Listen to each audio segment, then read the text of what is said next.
Yes we are live now.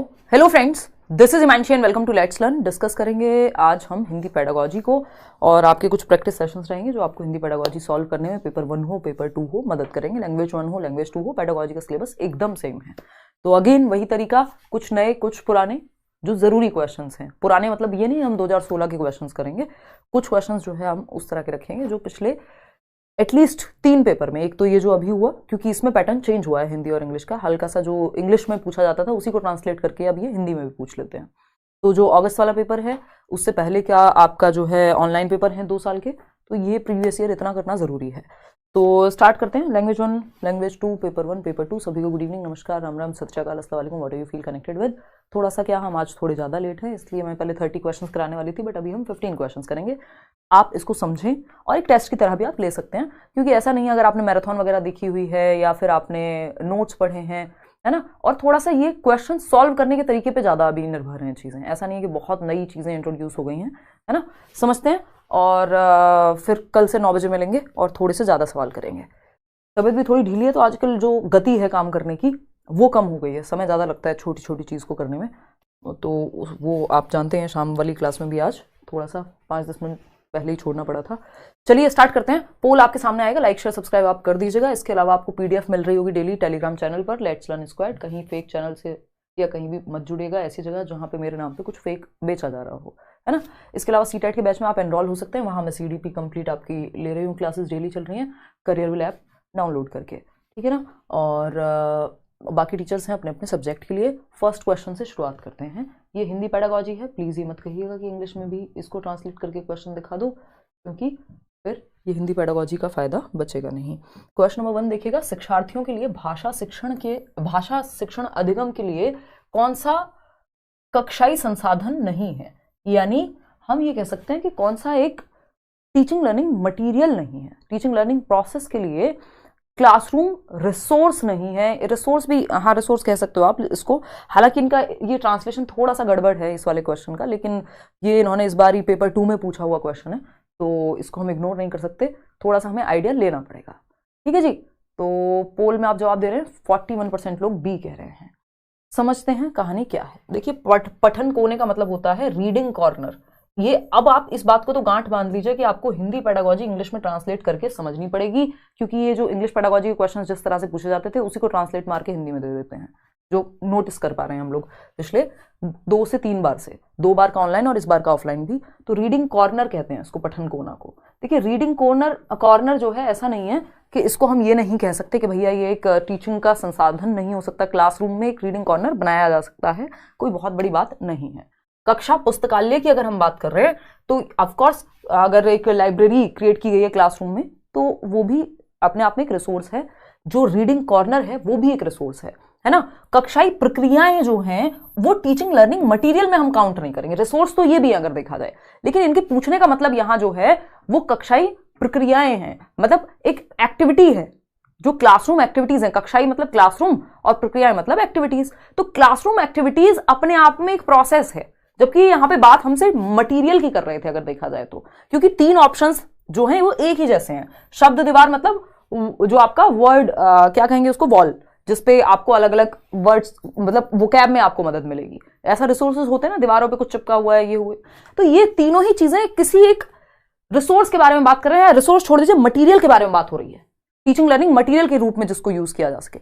कक्षाई प्रक्रियाएं अपने आप में एक प्रोसेस है, ऐसा नहीं है वो संसाधन नहीं है, बट आपको ये देखना पड़ेगा कि तीनों ऑप्शन ऑड हैं और एक ही चीज है तीनों ऑप्शन एक जैसे हैं या एक मटेरियल की ही बात कर रहे हैं, जबकि जो एक ऑप्शन है वो डिफरेंट है, ऑड है। तो वो ऑड वन आउट से आप यहां पता लगा सकते हैं कि पूछना क्या चाह रहे हैं। अदरवाइज चारों सही हैं ऑप्शंस, तो अगर आप देखेंगे तो संसाधन तो है, कक्षाई प्रक्रियाएं ऐसा थोड़ी संसाधन नहीं है, और ऑफिशियल आंसर भी आपका सी ही है ना। तो हमें थोड़ा सा यहाँ पे ये ट्रिकी क्वेश्चन कह लो इसको, या फिर इनका पूछने का तरीका थोड़ा बदल गया, तो हमें सेंस निकालना पड़ेगा कि आखिर पूछना क्या चाह रहे हैं। भाई अगर आप कक्षा पुस्तकालय या पठन कोना या शब्द दीवार, इनमें से तीनों में से किसी को भी हटाएंगे तो फिर अलग कैसे हुए। शब्द दीवार भी एक रिसोर्स है, या मैं कहूं मटेरियल हो गया जिससे सीखा जा सकता है। रीडिंग कॉर्नर भी एक मटेरियल है, कक्षा पुस्तकालय भी एक मटेरियल है ना। तो कक्षाई प्रक्रियाएं डिफरेंट है यहाँ पे, तो C option is the right answer. आगे बढ़ेंगे नेक्स्ट क्वेश्चन पे। क्वेश्चन नंबर, क्योंकि हमारे पास 4 ही ऑप्शन है, एक ही सही उत्तर होगा, हम अपनी मर्जी से 4th नहीं लिख सकते वहां, मतलब 5th नहीं लिख सकते। क्वेश्चन नंबर 2 देखिएगा, जवाब दीजिएगा। अभिकथन यानी एक स्टेटमेंट है और तर्क यानी एक इसका रीजन है। अभिकथन क्या है, इसका स्टेटमेंट क्या है, भाषा अध्यापक द्वारा व्यक्तिपरक अधिगम की योजना तैयार की जानी चाहिए। यानी व्यक्तिपरक अधिगम क्या होता है, इंडिविजुअलाइज्ड एजुकेशन प्लान, यानी इंडिविजुअल नीड्स को ध्यान में रखते हुए अलग अलग बच्चे होंगे, उनके हिसाब से व्यक्तिपरक अधिगम की योजना बनानी चाहिए। आईईपी भी कह देते हैं स्पेशल एजुकेशन में तो इसको, है ना। उसी तरह की एक बात है यहाँ पे कि इंडिविजुअल नीड्स को ध्यान में रखते हुए कि ये बच्चा ऐसे सीख पाएगा, मल्टीपल तरीके पढ़ाने के लाने चाहिए। ये बात सही है या नहीं है? बिल्कुल सही है। क्या दिक्कत है इसमें? ट्रू है ये बात, परफेक्ट है। रीजन क्या है इसका, नई भाषाओं के अधिगम से शिक्षार्थियों में विविधता होती है। यानी जब बच्चे नई भाषा सीखते हैं तो डाइवर्सिटी क्रिएट होती है, बिल्कुल सही बात है ना। अलग अलग भाषाओं वाले बच्चे होंगे, विविधता होगी, जैसे देश में विविधता है, चाहे वो भाषा के आधार पे हो, चाहे वो संस्कृति के आधार पे हो, या डिफरेंट डिफरेंट चीजों के आधार पे हो, ठीक है ना। तो ये बात भी सही है। हमारे 3 स्टेप होते हैं। क्या ये पहला सही है? बिल्कुल सही है। क्या दूसरा सही है? हाँ सही है। क्या ये इसके लिए सही है? तो बात गड़बड़ा गई। यहां पे तीसरी शर्त पूरी नहीं हो रही कि भाई ये दोनों आपस में सही हैं, अलग अलग सही हैं, इंडिविजुअली एक दूसरे के लिए सही नहीं है। क्या हो जाएगा? ब्रेकअप। ब्रेकअप बोले तो A is not the right reason for the statement या अभिकथन। मतलब हम यहां पे ये कहेंगे कि ए और आर दोनों सही हैं तथा आर ए की सही व्याख्या है। नहीं नहीं नहीं नहीं नहीं, सही व्याख्या कहां है? ए और आर दोनों सही हैं परंतु आर और ए की सही व्याख्या नहीं है। जो ए की सही व्याख्या आर नहीं करता। ये कह रहा है नई भाषा सीखने से विविधता बनती है, जबकि पहली बारी में बात हो रही थी कि एक लैंग्वेज टीचर को, एक भाषा अध्यापक को अलग अलग बच्चे की नीड्स को ध्यान में रखते हुए एक पाठ्य योजना बनानी चाहिए, जो कि बात सही थी। लेकिन क्यों बनानी चाहिए? क्योंकि विविधताओं के आधार पर बनाए। ऐसा कुछ होता तो समझते, लेकिन ये अलग बात है, ये अलग बात है, दोनों बातें सही हैं बट एक दूसरे के लिए सही नहीं है। इसलिए आंसर क्या होगा? बी होगा। आप लोग इसमें डी दिए जा रहे हैं, क्यों कर रहे हैं जी ऐसा? बताइए जरा, क्या दिक्कत आ रही है? 34% लोग सही उत्तर दे पा रहे हैं सिर्फ। कोई बात नहीं, प्रैक्टिस से ठीक हो जाएगा। अभी पहले दिन ये नहीं सोचते कि दवाई खाई और आराम तुरंत, है ना। ये थोड़ा सा डिफरेंट तरीके के क्वेश्चन है। ये वाला क्वेश्चन नया इंट्रोड्यूस हुआ है पिछले 2-3 साल में। इस तरह के क्वेश्चन में बहुत लोगों को दिक्कत होती है, ठीक है ना। तो ए सही है, आर सही है, बट ये रीजन सही नहीं है ए के लिए, इसलिए B option is the right answer. आगे बढ़ेंगे नेक्स्ट क्वेश्चन पे। क्वेश्चन नंबर है 3। किस विधि में शिक्षार्थी की प्रथम भाषा शिक्षण में केंद्रीय भूमिका निभाती है? यह क्वेश्चन जन्म जन्मांतर से आता रहा है और ये हम पढ़ते भी हैं, आए हैं। मेरा फोन कहां है? चलिए कोई बात नहीं, बताइएगा एक बार, कमेंट कीजिए। मुश्किल लगेगी 2-4 दिन, जब 2-4 सेशन हो जाएंगे फिर मुश्किल नहीं लगेगी, है ना। थोड़ा सा पैटर्न बदला, लेकिन प्रैक्टिस से वो ठीक हो जाएगा। और दूसरा इसका तरीका नहीं है, क्योंकि इसके रट्टे नहीं लगाए जा सकते, प्रैक्टिस से ही समझ में आएंगी चीजें यहाँ पे, ठीक है जी। ए कह रहे हैं 59% लोग। चलिए समझते हैं किस विधि में, इसमें भी आप लोग गलती कर रहे हैं यार, है? किस विधि में शिक्षार्थी की प्रथम भाषा शिक्षण में केंद्रीय भूमिका निभाती है? यानी किस विधि में शिक्षार्थी की प्रथम भाषा, जो फर्स्ट लैंग्वेज है लर्नर की, वो सेंट्रल रोल प्ले करेगी। फर्स्ट लैंग्वेज, मदर टंग, यानी कि प्रथम भाषा मतलब मदर टंग, मातृभाषा, जो वो अपने घर से सीख करके आया है। सीख के भी क्या, उसने एनवायरमेंट से उठा लिया है उसको, यानी अर्जित करके आया है। सीखना भी गलत शब्द होगा, ठीक है ना। तो संप्रेषणात्मक अधिगम शिक्षण विधि, जितने भी लोग जवाब दे रहे हैं ये गलत है। क्यों? क्योंकि इसको इंग्लिश में अगेन ट्रांसलेट करो, नहीं तो गड़बड़ होगी।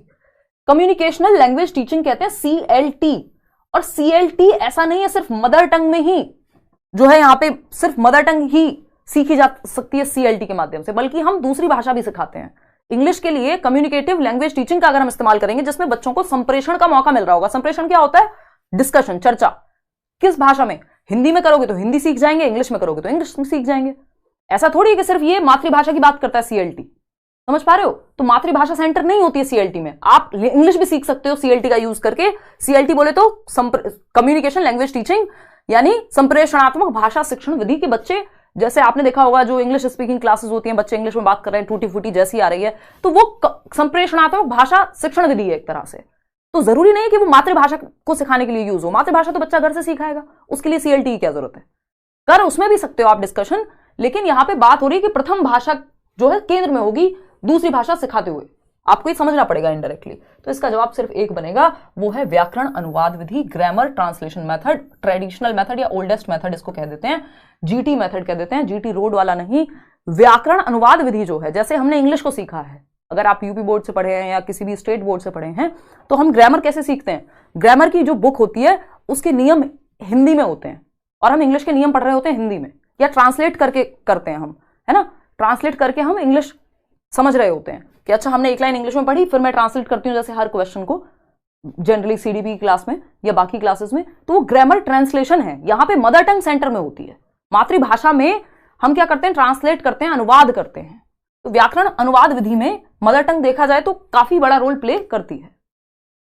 कार्य आधारित अधिगम होता है टोटल फिजिकल रिस्पॉन्स, यानी बच्चों को कोई एक्टिविटी, मछली जल की रानी है तो वो हाथों से मछली बना के दिखा रहे हैं, एक्टिविटी कर रहे हैं बेसिकली। प्रत्यक्ष डायरेक्ट विधि में तो मदर टंग की जगह ही नहीं होती, यहां तो सेकंड लैंग्वेज में ही सिखाया जाता है, यानी इंग्लिश सिखा रहे हैं तो फाइन लगेगा अगर आप हिंदी बोलेंगे तो यहां तो मदर टंग की जगह ही नहीं होती। मदर टंग तो प्रोहिबिटेड होती है प्रत्यक्ष विधि में, यानी डायरेक्ट मेथड में। अब इंग्लिश और हिंदी की पेडागोजी में 0% डिफरेंस बचा है, तो आप लोग प्लीज इंग्लिश पेडागोजी की भी मैराथन देख लीजिए जो मैंने कराए हुए हैं, या हम करेंगे आगे। तो व्याकरण अनुवाद विधि, आगे बढ़ेंगे क्वेश्चन नंबर 4 पर। देखिएगा, चेतन की प्रथम भाषा भोजपुरी है। एक बच्चा है जिसकी प्रथम भाषा का मतलब क्या होता है, मातृभाषा। जनरली या 99% ऑफ द केसेस में पहली भाषा आपकी मातृभाषा होती है, ठीक है ना, कि जो आपके घर में बोली जाती है। क्लियर है बात। अगर हम बात करें यहां चेतन की प्रथम भाषा भोजपुरी है, वह तमिलनाडु गया, यानी वो बिहार का बच्चा होगा ऐसा हम मान रहे हैं, या भोजपुरी उसके घर में बोली जाती है तो उसकी मातृभाषा है। तमिलनाडु गया बच्चा, साउथ इंडिया में गया, अब वह भोजपुरी नहीं बोलता है और अपने साथियों से केवल अंग्रेजी में ही बोलता है, यानी उसने इंग्लिश सीखी या आती थी, व्हाटएवर दूसरी भाषा इंग्लिश आती है उसको या सीखी है, और अब वो इंग्लिश में बात करता है, भोजपुरी का इस्तेमाल नहीं करता है, क्योंकि हो सकता है वहां भोजपुरी किसी को आती ही ना हो। ये वैसा ही है एकदम जैसे कोई व्यक्ति इंडिया से अमेरिका चला जाए, तो यहां वो हिंदी में बात करता था, लेकिन अमेरिका जाकर के उसका ज्यादातर काम जो है वो अंग्रेजी में ही है, वो अंग्रेजी बोलना शुरू कर देता है, अंग्रेजी बोलता ही है, अंग्रेजी में ही सोचता है, ये सारी चीजें इंग्लिश में हो रही है। ऐसा ही यहां पे है।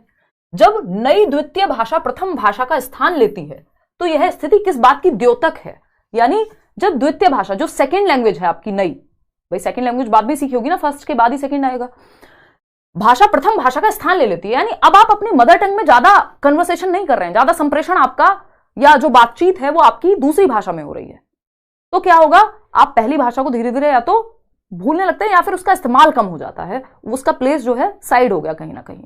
तो ऐसी स्थिति को हम ऋणात्मक द्विभाषावाद कहते हैं, यानी इसको द्विभाषावाद नहीं कहेंगे। द्विभाषावाद तो होता है कि दोनों भाषाओं का प्रयोग कर रहा होता बच्चा, कि घर में वो भोजपुरी बोलता है और क्लासरूम में वो इंग्लिश, या दोनों को मिक्स एंड मैच करता है। तो द्विभाषा का मतलब दो भाषाएं आती हैं बच्चे को और दो भाषाओं का इस्तेमाल भी कर रहा है। यहां पे अगर ये ऑप्शन में ही नहीं होता बी ऑप्शन, तब हम द्विभाषा के साथ जा सकते थे कि बच्चे को दो भाषाएं आती हैं। तो चारों ऑप्शन में से बेस्ट चूज करना है हमको, ठीक है ना। कोड स्विचिंग होता है, अभी एक क्वेश्चन आएगा उससे पहले मैं बता दूंगी तो आप फिर पकड़ जाएंगे आंसर। कोड स्विचिंग होता है जब आप एक भाषा से दूसरी भाषा में चले जाते हैं, है ना। एक कोड मिक्सिंग भी होता है, ये यहीं पे दिया हुआ है। कोड मिक्सिंग है जब आप कुछ वर्ड्स दूसरी भाषा के यूज करते हैं, जैसे मैंने अभी किया, मैंने कहा कुछ वर्ड्स, कुछ हिंदी है, वर्ड्स जो हैं क्या है, इंग्लिश वर्ड है, और फिर से मैं हिंदी में आ गई, तो ये कोड मिक्सिंग है ना। कोड स्विचिंग क्या होता है, मैं हिंदी बोलते बोलते इंग्लिश में बोलना शुरू कर देती, वो कोड स्विचिंग हो जाता है, यानी भाषा चेंज कर दी मैंने। लेकिन ये है ऋणात्मक द्विभाषावाद, क्योंकि आपने दूसरी भाषा सीखी और पहली भाषा का आपने इस्तेमाल बंद कर दिया, तो ये नेगेटिव कह लीजिए इसको आप, है ना, द्विभाषावाद, यानी दूसरी भाषा यूज नहीं हो रही है। तो B option is the right answer. जल्दीबाजी में हमको जवाब नहीं देना है, क्योंकि दूसरी भाषा ने स्थान ले लिया पहली भाषा का, आपको ये देखना पड़ेगा।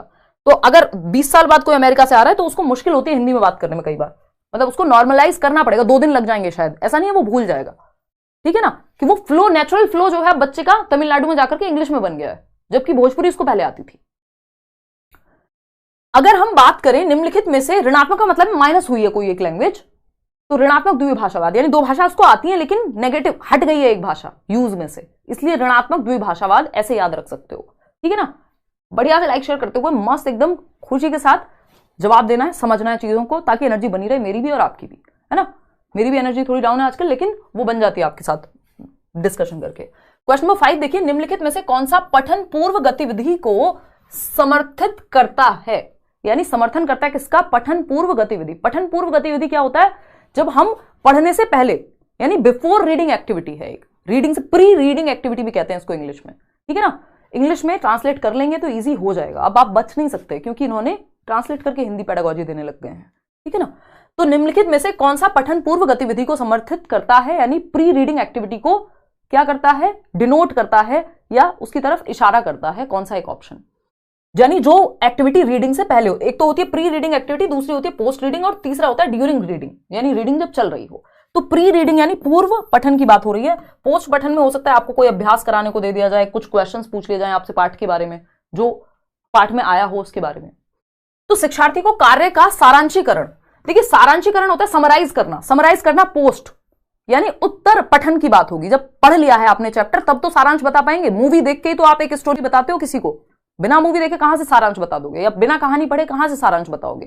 तो ये तो हट गया, क्योंकि हमें पठन पूर्व चाहिए गतिविधि, पठन उत्तर पठन या जो भी व्हाटएवर, मतलब पठन के बाद वाली नहीं चाहिए। यहां पे अनुमान लगाने से संबंधी कार्य का प्रयोग, यानी पढ़ने से पहले प्रिडिक्शन एक चीज होती है जो प्री रीडिंग एक्टिविटी में आती है, कि आप अनुमान लगा रहे हैं उसके शीर्षक को देख के, कोई पिक्चर को देख के आइडिया लगा रहे हैं कि किस बारे में होगा, या टीचर आपसे कुछ शुरुआत में उस चैप्टर के आसपास के कुछ क्वेश्चन पूछे जिसका आपको बेसिक आइडिया हो, है ना, कि भाई आज हम बारिश के बारे में पढ़ेंगे, अच्छा तुम्हारा क्या एक्सपीरियंस रहा था, तुम घूमने गए थे, तो आज हम ट्रेवल पढ़ेंगे। तो अभी पढ़ने जा रहे हैं उससे पहले जब आप ये पाठ किस बारे में है, तो ये अनुमान लगाने से संबंधित कार्य, चाहे आप शीर्षक देख के यानी उसका टाइटल देख के अनुमान लगा रहे हो, पिक्चर देख के अनुमान लगा रहे हो, कई तरह से अनुमान लगाया जा सकता है।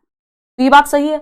व्याकरणिक संरचनाओं का शिक्षण, भाई चैप्टर पढ़ा नहीं है, उसमें आने वाले ग्रामेटिकल स्ट्रक्चर को कहां से सीख जाएगा बच्चा, ये बाद में सिखाया जाएगा कि यहां पे ये शब्द संज्ञा का इस्तेमाल हुआ था जब ये स्टोरी चल रही थी। तो जैसे राम के बारे में कोई कहानी है तो राम इसमें संज्ञा है, ये बाद में आप बताते हैं या ड्यूरिंग बताते हैं, पहले नहीं बता देते चैप्टर से, ठीक है ना।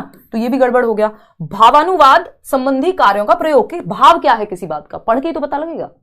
तो सिर्फ बी ऑप्शन है जो पठन पूर्व गतिविधि का हिस्सा है, कि अनुमान लगा रहे हैं आप चैप्टर के देख करके ऊपर से, या आपसे उसके आधार पे कुछ आपकी प्रीवियस नॉलेज से रिलेटेड क्वेश्चंस पूछे जा रहे हैं।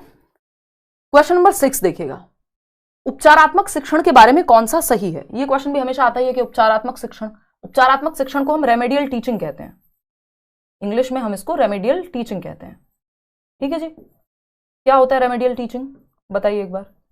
देखिए एक चीज होती है डायग्नोस्टिक टेस्ट, दूसरा होता है रेमेडियल टीचिंग। निदानात्मक शिक्षण के अंदर ही उपचारात्मक प्रक्रिया आती है। तो आप पोल में बताएंगे, मैडम सो गई थी, पोल बहुत स्लो लगा रही हो, है? लोग रो रहे हैं, कह रहे हैं हाँ हाँ हाँ। देखो एक बार, खैर ये सब हम हंसी मजाक करते रहते हैं, थोड़ा आइस ब्रेकिंग कह लीजिए। उपचारात्मक शिक्षण के बारे में कौन सा सही है, यानी रेमेडियल टीचिंग के बारे में, जो उपचार के रूप में दिया जाएगा, जब बच्चे को जहां समस्या आ रही है उसको ठीक करना उपचारात्मक है ना। क्या आपको समझ नहीं आया, दोबारा समझाया जा रहा है एक तरह से, या स्पेशल क्लास लगाई जा रही है, ये उपचारात्मक शिक्षण में आते हैं। तो प्रदर्शन या उपलब्धि सुधार हेतु मदद देना, यानी जहां परफॉर्म करना है बच्चे को या और नंबर बढ़ सके उस चीज के लिए हेल्प दे रहे हैं आप। या फिर पिछड़े विद्यार्थियों के साथ सहानुभूति दर्शाना। सहानुभूति होता है अरे मेरे बच्चे बहुत कमजोर हो तुम तो पढ़ाई में, मुझे बड़ी सिंपैथी है तुमसे, है ना, तुम में तो दिमाग ही नहीं है, मतलब इट्स लाइक कि सिंपैथी से काम कहां चलेगा, सहानुभूति से नहीं। एक तो सहानुभूति बेहतर होती है यानी एम्पैथी, और दूसरा सहानुभूति से क्या काम चलेगा, आपको ठीक करना पड़ेगा, आपको बच्चे को मदद करनी पड़ेगी जहां दिक्कत है। उपलब्धि में सुधार हेतु अतिरिक्त अंक देना, ग्रेस मार्क्स नहीं। मेधावी बच्चों को अतिरिक्त ध्यान देना, बिल्कुल भी नहीं, ठीक है ना। प्रदर्शन उपलब्धि सुधार हेतु मदद देना, यही अब तो सही बच रहा है, क्योंकि मुझे लगा कि शायद इससे बेहतर ऑप्शन हमारे पास होगा, ऐसा कुछ होगा कि जहां दिक्कत आ रही हो बच्चे को वहां आप उसको हेल्प कर रहे हैं, तो वही बात इसमें कही गई है इनडायरेक्टली।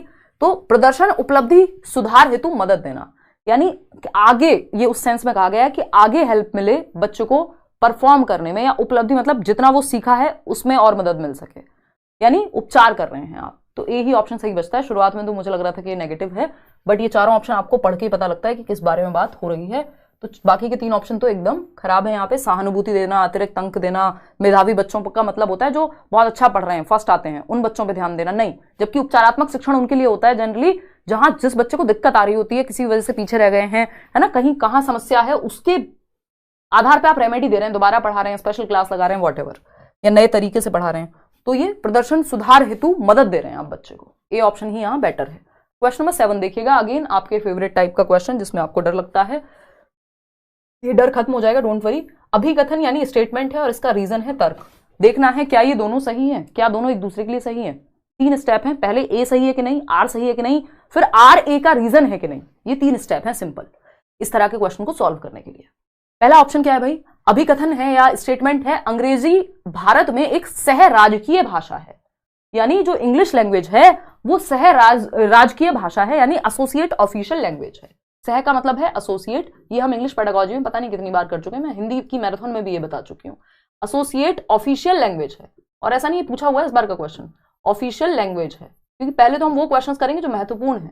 एसोसिएट ऑफिशियल लैंग्वेज हम इसको AOL कहते हैं। और ये किस एक्ट के अंदर आती है ये भी याद रखिएगा, ओला एक्ट है। ओला वो कैब वाली उबर ओला नहीं, ओला इज ऑफिशियल लैंग्वेज है एक्ट 1963 जिसमें बात हुई है। उसके आर्टिकल आई थिंक 363(2) में इंग्लिश को एसोसिएट ऑफिशियल लैंग्वेज माना गया है और हिंदी को ऑफिशियल लैंग्वेज माना गया है भारत की, यानी जिसको हम राजकीय भाषा कह सकते हैं। आर्टिकल 363 जो 1963 का आर्टिकल है 343A में है ना, if I am not wrong, इसको चेक कर लेना एक बार, 343A ही है if I am not wrong. 343A में हिंदी को राजकीय भाषा, राष्ट्रीय भाषा कोई नहीं है। और 343 के पैरा नंबर 2 में अंग्रेजी को एसोसिएट ऑफिशियल लैंग्वेज AOL। कौन सा एक्ट है? एक्ट ऑफिशियल लैंग्वेज ही है। ओला एक्ट के अंदर ये दोनों बातें कही गई हैं कि ऑफिशियल लैंग्वेज एक्ट, जिसको राजकीय भाषा क्या कहेंगे, एक्ट को क्या कहते हैं भाई, अधिनियम, ठीक है ना। तो ये बेसिकली ध्यान रखना है। तो अंग्रेजी भारत में एक सह राजकीय भाषा है, ये बात एकदम सही है, एसोसिएट ऑफिशियल लैंग्वेज है। भारतीय विद्यालयों में अंग्रेजी को विदेशी भाषा की तरह पढ़ाया जाता है, फॉरेन लैंग्वेज नहीं, एसोसिएट ऑफिशियल लैंग्वेज होगी ना, तो ये बात तो गलत हो गई। तो ए तो सही है परंतु आर गलत है ना। वो फिर जर्मन और वो सारी भाषाओं को हम एक बार को फॉरेन लैंग्वेज की तरह ट्रीट कर सकते हैं। तो ए ऑप्शन, जब हमारे यहाँ के सारे राजकीय काम लगभग अगर आप देख रहे हैं तो वो हो रहे हैं अंग्रेजी में, तो ये एसोसिएट ऑफिशियल लैंग्वेज है। क्वेश्चन नंबर 8 देखिएगा, तो इसको फॉरेन नहीं कह सकते। निम्नलिखित में से कौन सी भाषा की विशेषता नहीं है, यानी not the characteristic of a language. भाषा की विशेषताएं पहला ही चैप्टर होता है भाषा क्या है, मैराथन में भी बताया हुआ है आपको, है ना। तो भाषा की विशेषता क्या नहीं है, भाषा सांकेतिक है, यानी संकेतों सिंबल्स पे चलती है। बिल्कुल सही बात है, क्या दिक्कत है।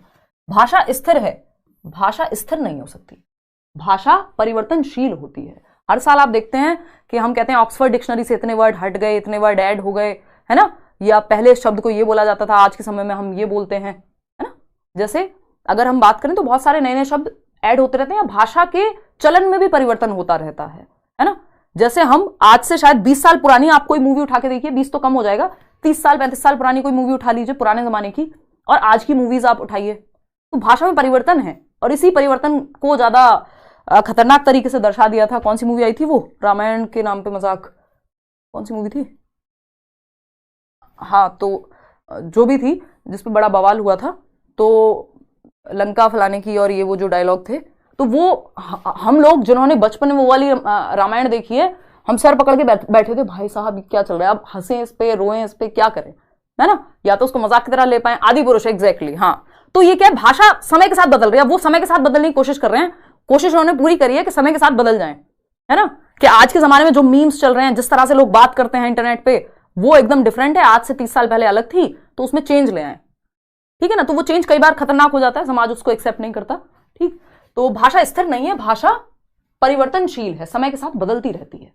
तो ये बात गलत है, और जो गलत है वही सही है, क्योंकि पूछा ही गलत था, विशेषता नहीं है पूछा था हमसे, सही है बात या नहीं, ठीक है जी। भाषा सामाजिक है, हाँ बिल्कुल सोशल है, समाज समय के साथ बदलता है, भाषा भी बदलती है ना। भाषा व्यवस्थित है, हाँ, एक स्ट्रक्चर होता है लैंग्वेज में, ठीक है जी। हाँ, आदि पुरुष थी, समझ गए, मूवीज आपको भी सारी याद रहती हैं। चलिए आगे बढ़ते हैं, क्वेश्चन नंबर 9 देखिएगा एक बार, इसका जवाब दीजिएगा। अभिकथन, अभिकथन क्या है, एक स्टेटमेंट पढ़िए, पहले के ज्ञान के प्रत्यास्मरण के लिए विद्यार्थियों को संकेत देना महत्वपूर्ण है, यानी हम हिंट दे रहे हैं ताकि बच्चे के जो पुराना ज्ञान है या जो उसने सीखा है वो रिवाइज हो सके। बिल्कुल सही बात है, क्या दिक्कत है, हिंट दे सकते हो आप रिवीजन के लिए, जैसे अभी आपने आदि पुरुष के लिए मैंने हिंट दिया, आप समझ गए, ठीक, मुझे खुद नहीं याद आ रहा था तो मेरा भी रिवीजन हो गया। अब तर्क क्या है इसका, रीजन क्या है, पहले के ज्ञान के प्रत्यास्मरण से विद्यार्थियों को जानी गई भाषा से नई भाषा में संबद्धता स्थापित करने में मदद मिलती है। यानी पहले के ज्ञान के प्रत्यास्मरण से यदि हम प्रीवियस नॉलेज को क्या करेंगे, रिवाइज करा देंगे, तो विद्यार्थियों को जानी गई भाषा से नई भाषा में संबद्धता, यानी रिवीजन हो गया। आप जब कुछ नया सीख रहे होंगे तो हेल्प मिलेगी उसके बेसिस पे, क्योंकि आपको जो ऑलरेडी सीखा था वो आपको रिवाइज हो गया। बात तो सही है, दोनों बातें सही है ना, व्याख्या भी हो रही है, इसी के बारे में है जो रीजन है वो भी। चलिए क्वेश्चन नंबर 10 पे देखते हैं। अगर हम बात करें यहां पर तो हम कह सकते हैं कि एक पाठ योजना बनाते समय उसका उद्देश्य निश्चित किया गया कि विद्यार्थियों को यह सिखाया जाए कि ग्राहकों के साथ विशिष्ट व्यापार संबंधी संप्रेषण कैसे किया जाए। यह उद्देश्य नीचे दी गई किस विधा से मेल खाता है। वही विधाएं हैं ना, बहुत सारी भाषा में होती ही हैं, निबंध है आपकी, चाहे वो रिपोर्ट है, पत्र है, आलेख है, जो भी आप कहना चाहें, NIOS वाले यूपी टेट, सुपर टेट और सीटेट एग्जाम के लिए एलिजिबल हैं क्या मैम प्लीज? इस पे एक अलग से मैं वीडियो बनाऊंगी रवीना, इस पे उन्होंने अलग से चर्चा की नहीं है, बट मुझे लगता है कि वो अलाउ नहीं करेंगे, है ना, NIOS को। बाकी लेट्स सी, मैं इस पे एक अलग से डिस्कशन करके थोड़ा सा उसमें समय और लगेगा, मैं एक वीडियो बनाऊंगी, मैं इस पर बना नहीं पाई हूँ। देखिएगा, कोई कह रहा है पैसा, हाँ भाई कोई परेशान होता है तो वो तरीका है ना, हाईलाइट हो जाता है कॉमेंट, तो देखिएगा डी ऑप्शन 30% लोग कह रहे हैं। चलिए समझते हैं, बात हो रही है कि एक पाठ योजना बनाते समय, पाठ योजना क्या होती है? लेसन प्लानिंग, जिसको LPs कहते थे हम, जो टीचिंग ट्रेनिंग जिन्होंने थोड़ा रेगुलर की होगी उनको याद होगा, है ना, जिन्होंने हवा में की है उनको थोड़ा कम याद होगा, बट याद होगा, फाइल वाइल तो सबमिट हुई होंगी, है ना। तो जो लेसन प्लानिंग है यानी पाठ योजना है, उसमें कुछ ऑब्जेक्टिव्स होते हैं, उद्देश्य जिसको हम कह रहे हैं। तो उद्देश्य निश्चित क्या किया गया है?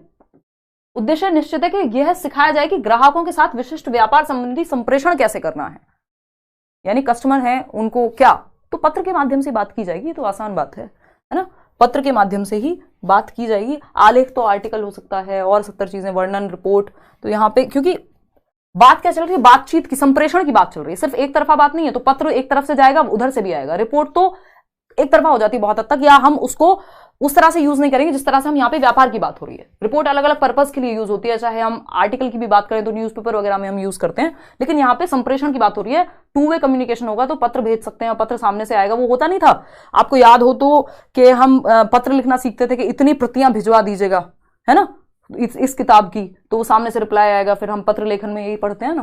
क्वेश्चन नंबर 11 देखिएगा एक बार, क्वेश्चन नंबर 11 देखिएगा और जवाब दीजिएगा। क्वेश्चन नंबर 11 कहता है, एक अध्यापक ने अपने विद्यार्थियों को एक चित्र में 4 वाद्य यंत्र देखने के लिए कहा।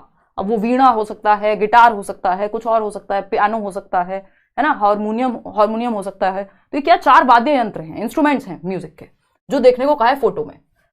आगे यह कहा कि आपस में चर्चा करो कि विभिन्न संगीत समारोहों में इनका प्रयोग क्यों किया जाता है। उस संज्ञानात्मक कौशल का चयन कीजिए जो इस गतिविधि से मेल खाता है। यानी आपको 4 चित्र दिखाए कि ये गिटार है, ये वीणा है ना, ये तानपुरा है, ये क्या कहेंगे उसको, ढोलक कह लीजिए, या क्या होता है, तबला, ये तबला है। तो ऐसे 4 चित्र दिखाए और कहा कि चर्चा करो, डिस्कस करो कि तबले का यूज हम कहां कर रहे हैं, गिटार का यूज कहां करते हैं, क्यों करते हैं। इसका मतलब इन चारों में विश्लेषण करना पड़ेगा, एनालिसिस करना पड़ेगा, सिचुएशन को समझना पड़ेगा, कहां कौन सी चीज यूज होती है। एकदम आसान है ये, तो इसमें कुछ नया नहीं बनाना, सृजित नहीं करना, कुछ नया थोड़ी क्रिएट करना है उनको, बस विश्लेषण करना है कि भैया एक रेस्टोरेंट में हो सकता है कि आपको गिटार बजाता हुआ दिखे किसी एक पर्टिकुलर सिचुएशन में, कोई हो सकता है कि आप जागरण में गए तो वहां हारमोनियम बजता हुआ नजर आए। तो अलग अलग सिचुएशन में अलग अलग हम क्यों यूज कर रहे हैं, उसके पीछे की हिस्ट्री क्या है, तो वो एनालाइज करेंगे, है ना, कुछ नया नहीं क्रिएट करना। तर्क क्या देना है इसमें, तर्क तो ऑलरेडी ही लग जाएगा विश्लेषण में कि क्यों कहां यूज होता है, तो विश्लेषण में तर्क अपने आप आ जाएगा, इसलिए ए ऑप्शन बेटर है। सिर्फ कल्पना करना भी शामिल नहीं होगा, ये दोनों ही ऑप्शन ए में अपने आप समाहित हैं, तो वो ऑप्शन बेटर है जो सबसे बेटर हो, या बाकियों को अपने अंदर समाहित कर ले, जो कि यहां ए था। देखिएगा क्वेश्चन नंबर 12 को, ये क्या कहता है भाई, जब एकल भाषी वक्ता, यानी एक ही भाषा आती है, भाषी वक्ता एक समान बोले गए या हाव भाव वाले विचार के भीतर वाक्य की औपचारिक से अनौपचारिक स्थिति में जाते हैं, तो वे किसमें संलग्न हैं। जैसे अभी जब मैं पढ़ रही हूं तो मैं एक औपचारिक भाषा का प्रयोग कर रही हूं, है ना, इसको प्रॉपर पढ़ रही हूं। अब मैं आपको मजाक मजाक में एग्जाम्पल जब मैंने दे रही थी वो आदि पुरुष वाला कि यार हम तो सर पकड़ के बैठ के, हम तो बचपन में दूसरी रामायण देखी थी, हो सकता है आजकल के बच्चे देखें तो उनको हंसी आए उस चीज पे, क्योंकि आज के समय में भाषा परिवर्तित हो चुकी है पहले से, है ना। अब जिसने देखा ही नहीं पहले का, या पता ही नहीं क्या चल रहा है, तो वो हो सकता है उसको नॉर्मल लगे वो चीज। तो अब इस चीज में क्या होगा, ये हम नॉर्मल इनफॉर्मल अनौपचारिक वे में चले गए, या मैं निशा से बात करने लगूं, या आपसे हंसी मजाक में, है ना, कुछ बात शुरू हो जाए, तो जो औपचारिक भाषा चल रही है उससे मैं अनौपचारिक में चली गई। तो अगर मैं अनौपचारिक में चली ही गई, वापस ही ना आऊं, या फिर मतलब औपचारिक से अनौपचारिक की तरफ चली गई, तो इसको क्या कहेंगे। देखिए कोड मिक्सिंग तब होगा, कोड मिश्रण, जितने भी लोग जवाब दे रहे हैं, कोड मिश्रण होता है जब आप बीच में कोई वर्ड यूज कर ले रहे हैं। जैसे मैंने अभी बोला, बीच में कोई वर्ड यूज कर ले रहे हैं, यानी हिंदी चल रही है, बीच में मैंने दूसरी भाषा का प्रयोग कर लिया, यूज शब्द किसका, इंग्लिश भाषा का, तो ये कोड मिक्सिंग हो गया कि मैंने 2 लैंग्वेज को मिक्स कर दिया, या कोई फ्रेज या कोई सेंटेंस यूज कर लिया हद से हद। लेकिन जब मैं एक लैंग्वेज से दूसरी लैंग्वेज में चली गई, या पूरी शैली ही बदल दी, मैंने स्टाइल ही चेंज कर दिया, कि मैं पहले फॉर्मली बात कर रही थी और अब इनफॉर्मली करने लग गई, तो ये कोड स्विचिंग में आ जाएगा, क्योंकि पूरा स्टाइल चेंज हुआ है। कोड मिक्सिंग तब होगी जब आपने वर्ड्स को, फ्रेज को, सेंटेंस को बीच में ऐड कर लिया किसी और भाषा के या स्टाइल के। लेकिन कोड परिवर्तन है जब आप औपचारिक रूप से बात चल रही थी, अब आप अनौपचारिक स्थिति में चले गए, यानी पूरा स्विच ही कर लिया आपने, मिक्स नहीं किया इसमें बीच में, स्विच ही कर लिया, वे ही बदल लिया, अपना रास्ता ही बदल लिया। बोलियां, सामाजिक भाषा विज्ञान, ये सब तो बनेगा ही नहीं क्योंकि इस बारे में सवाल है ही नहीं। चलिए आगे बढ़ेंगे। क्वेश्चन नंबर 13 देखिएगा, ये क्या कहता है आपसे, बच्चों के अपने समुदाय में दूसरों के साथ अनौपचारिक अंतःक्रियाएं, मित्रता और संबंध बनाना भाषा के किस स्वरूप के प्रयोग पर आधारित हैं। यानी बच्चे जो हैं अपनी सोसाइटी, उनका अपना एक ग्रुप है, वो क्या कर रहे हैं, दोस्ती कर रहे हैं, इंटरेक्ट कर रहे हैं, बातचीत कर रहे हैं, जानने की कोशिश कर रहे हैं। नया बच्चा आया है, कोई किसी का एडमिशन हुआ है, वो दोस्त बना रहा है, आपस में 4 बच्चे ग्रुप में कोई चर्चा कर रहे हैं, संबंध बना रहे हैं, मतलब दोस्ती का, भाई बहन वॉट एवर, मतलब छोटे बच्चे हैं उस केस में तीसरी बात मत सोचिएगा यहाँ पे, ठीक है ना। तो मित्रता का, तो ये सब जो, ये किस चीज का स्वरूप है, सामाजिक अंतःक्रिया का, है ना, अनुकूलन का, अडेप्ट करने का। ये भाषा के कॉन्टेक्स्ट में समझना है आपको। इससे बेहतर ऑप्शन आत्मसात करना, सिर्फ आत्मसात कर लिया, इंटरेक्ट भी तो कर रहे हैं बच्चे, भरा थोड़ी है सिर्फ अपने अंदर। तो भाषा सामाजिकरण है कि भाई लिंग्विस्टिक सोशलाइजेशन, या हम लैंग्वेज के माध्यम से क्या कर रहे हैं, सामाजिकरण, एक दूसरे से मिल रहे हैं, एक दूसरे के साथ संबंध बना रहे हैं, इसी को सोशलाइजेशन कहते हैं एक तरह से। तो भाषा के माध्यम से हम सोशलाइज कर रहे हैं, रिश्ते बना रहे हैं, जान रहे हैं एक दूसरे को। ये ऐसा नहीं है, सांस्कृतिकीकरण नहीं है कि आप इंडिया से अमेरिका चले गए, उनके कल्चर को फॉलो करने लगे, वो एनकल्चरेशन होता है, ठीक है। C option is the right answer. Question number 14 देखिएगा, 15 ही क्वेश्चन आज हम करने वाले हैं। क्वेश्चन नंबर 15 है आपका, शब्दावली के प्रयोग, यानी जो वोकैबुलरी है आपकी, शब्दावली के प्रयोग के संबंध में व्याकरण शिक्षार्थियों को क्या करने की दृष्टि प्रदान करता है। यानी आपको वोकैब यूज कर रहे हैं आप, यानी आपकी जो शब्दावली है, शब्द भंडार है, वॉट एवर, व्याकरण शिक्षार्थियों को क्या करने की दृष्टि प्रदान करता है। यानी अगर आपको व्याकरण आता है, या व्याकरण कैसे मदद कर सकता है, या क्या दृष्टि प्रदान करेगा। तो पहला ऑप्शन है आपका, शब्दकोशीय बिंदु को अर्थपूर्ण और संप्रेषणात्मक अभिव्यक्ति में जोड़ पाना। यानी जो शब्दावली के प्रयोग से, यानी आपके पास शब्द हैं, तो शब्दकोशीय बिंदु को, यानी जो भी आप यूज कर रहे हैं, उसको अर्थपूर्ण और संप्रेषणात्मक अभिव्यक्ति में जोड़ पाना। यानी ऐसा नहीं है आपके पास 4 वर्ड हैं तो उनको कैसे भी टेढ़ा मेढ़ा बोल दिया, आप क्या कर पाते हैं, कॉन्टेक्स्ट में एक मीनिंगफुल वे में कनेक्ट कर पाते हैं और उसको कम्युनिकेट कर पाते हैं संप्रेषणात्मक अभिव्यक्ति में, यानी एक्सप्रेस कर पाते हैं प्रॉपर। क्यों? क्योंकि आपको व्याकरण भी आता है, आपको सेंटेंस बनाना आता है शब्दों के साथ, तो व्याकरण मदद कर देगा उस चीज में। बात तो सही है। सुनी गई बातों को मौखिक रूप से कह पाना, सिर्फ ऐसा तो फिर व्याकरण नहीं आता होगा, वो भी व्यक्ति कह पाएगा, थोड़ा व्याकरणिक रूप से गलत हो सकता है बट बात तो कह पाएगा। उच्चतर कक्षाओं में औपचारिक लेखन के प्रारूप तैयार करना, सिर्फ ऐसा थोड़ी है कि सिर्फ व्याकरण है तो हम सिर्फ लेखन के माध्यम से ही उसका इस्तेमाल कर पाएंगे, वो कैब की बात हो रही है ना यहाँ पे। औपचारिक स्थितियों में बृहत्तर सटीकता और विश्वास के साथ बात करना, सिर्फ फॉर्मल स्थिति में ही, फॉर्मल सिचुएशन में ही आप किसी ऑफिस में गए हुए हैं तभी ठीक से सटीक से बात कर पाएंगे। अगर आपको व्याकरण आती है तो नॉर्मली भी तो आपकी भाषा में परिवर्तन हो जाएगा, अर्थपूर्ण ढंग से कह पाएंगे अपनी बात को, कम्युनिकेट अच्छे से कर पाएंगे, है ना। तो ए ऑप्शन ज्यादा बेहतर है बाकियों से, ऐसा नहीं है कि बाकी गलत है। लास्ट क्वेश्चन पे चलते हैं।